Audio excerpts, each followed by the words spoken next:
اگر تجارت میں ایک کا پیسہ ہو اور دوسرے کا کام ہو تو منافع آدھا آدھا کر سکتے ہیں؟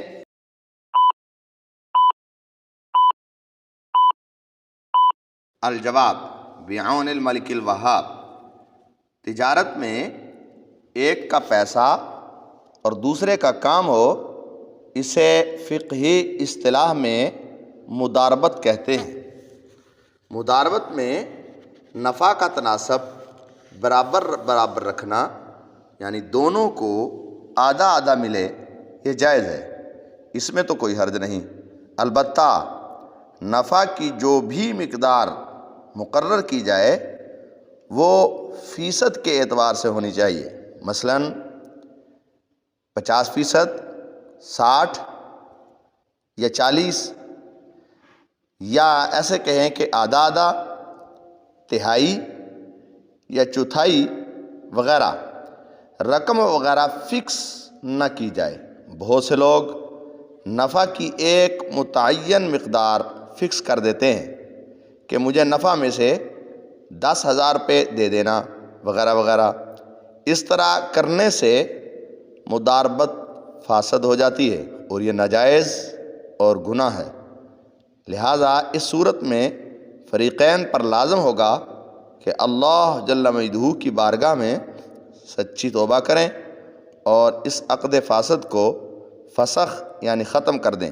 نیز مداربت کی جو صورتیں اس وقت مارکیٹ میں رائج ہیں، ان میں سے ایک خرابی یہ بھی ہے کہ کام کرنے والے پر نقصان کی شرط لگا دی جاتی ہے کہ اگر نقصان ہوا تو اس میں سے اتنا نقصان تمہیں بھرنا پڑے گا۔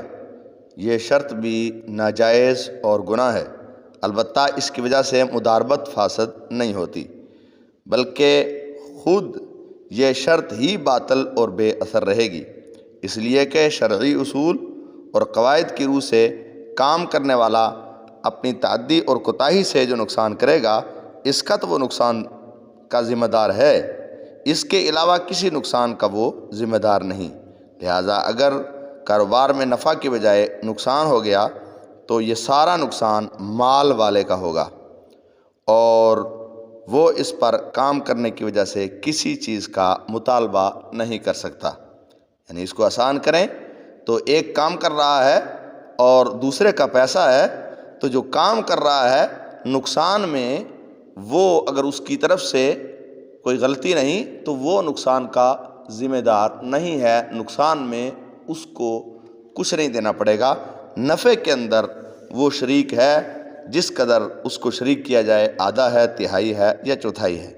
نیز یاد رہے کہ جب بھی مداربت وغیرہ کا کوئی کام کرنا ہو، مداربت ہو یا مشارکت ہو، تو اپنے کسی سنی عالم دین کے ہاں مسئلہ رکھا جائے اور جو وہ طریقہ بیان کریں اس کے مطابق عمل کیا جائے۔ ہکذا فی کتب الفقہ، واللہ اعلم بالصواب۔